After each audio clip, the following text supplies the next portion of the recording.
진짜 이렇게 뭐 무너지지 않을 줄 알았던 사실 교통이라는 게 그렇잖아요.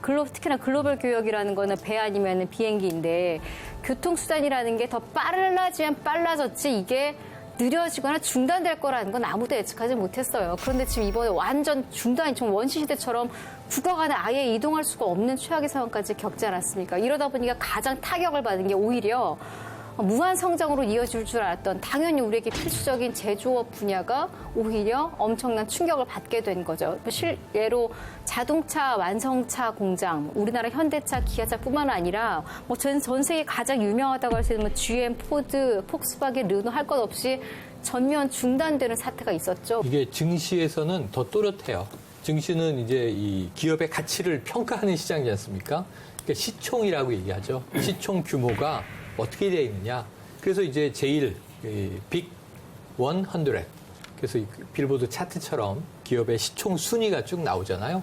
여기서 보면 그냥 군이 딱 두 개로 나뉘는 거죠. 아까 장혜영 교수가 이야기한 좀 비하하는 표현이지만 2000년대 초반에 굴뚝산업 이렇게 불렀던 전통 제조업체의 취약성이 그냥 급부상하는 동시에 이건 마치 시소게임처럼 이 바이오 쪽은 급부상을 또 하는 거예요. 시총이 치고 올라왔어요. 코스닥을 기준으로 보면 셀트리온도 원래 코스닥 기업이었는데 코스피로 옮겼고요.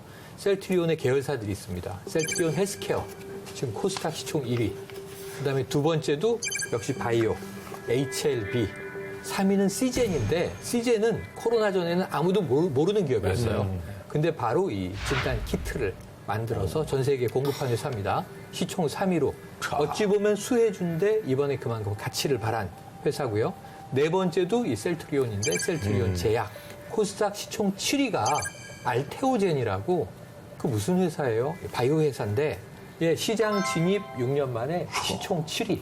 그러니까 어마어마한 지금 격변이 이루어지고 있는 상황입니다. 바이오 산업이 1차적으로 코로나19처럼 전염병 예방에 굉장히 어떤 효과가 있기 때문에 부각이 된 것처럼 보이지만 이게 단순히 전염병뿐만 아니라 기후변화는 물론 다양한 산업에서 부각을 드러낼 수 있을 것이라는 전망이 나오고 있습니다. 좀 직간접적인 영향에 대한 보고서가 하나 있는데 글로벌 컨설팅 업체 맥킨젠 컴퍼니가 발간한 바이오 혁명이라는 보고서가 있는데요. 거기에 이런 내용이 있습니다. 바이오 기술을 통해서 향후 20년간 무려 최소 2조 달러, 최대 4조 달러, 원화로 계산하자면 한 4,900조 원 정도입니다. 이 정도 규모의 직접적인 경제 창출 효과가 있을 것이다라는 보고서가 나온 바가 있고요. 전염병 치료뿐만 아니라 뭐 유전자 치료, 항노화 치료, 심지어는 더 나아가서 온실가스 감축 같은 기후 변화뿐만 아니라 전 세계에 있는 각종 문제들을 해결하는데 어쩌면은 이 바이오 산업이 영향을 미칠 수 있다라는 내용입니다. 올 1분기 영업 실적만 봐도 정유, 자동차, 오프라인 유통 등 기존 업종들은 직격탄. 네. 거기에 비해서 IT, 게임, 이커머스 등 사회적 거리두기 수혜 업종, 신기술 업종은 코로나 효과를 만끽했습니다. 항공은 지금은 좀 힘들지만 항공은 놓칠 수 없어. 이건 미래가 있어. 근데 어느 날 조간신문을 보니까 워렌 버핏 항공주 다 매각. 다 팔아버렸어요. 손실을 크게 보고 손절. 더 이상은 이거 보유 못하겠다. 그럼 워렌 버핏 같은 전통적인 원칙주의 투자가도 항공산업은 당분간은 기약이 없다. 이렇게 된 거거든요. 우리나라 항공사 큰일입니다. 지금 노선의 비행기가 운항을 안 하니까 그렇지. 승무원들이 놀아요.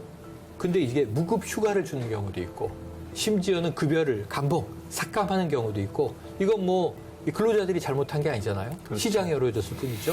또 심지어는 이제 명예퇴직도 이루어지고 있고 정유. 지금 기름을 어디 써야 말이죠. 글쎄. 그러다 보니까 우리나라 여러 정유사가 있는데 제일 맏형이 SK이노베이션입니다. 매출은 11조 정도 돼요. 이게 전년 동기 대비로는 12.6%가 쪼그라든 거예요. 그런데 문제는 11조 정도 그래도 매출을 낸 게 어디야? 적자예요. 지금 이 영업 손실이 1조 7,800억 원. 10% 이상의 적자를 지금 기록하고 있다. 우리 예상보다 적자폭이 적다.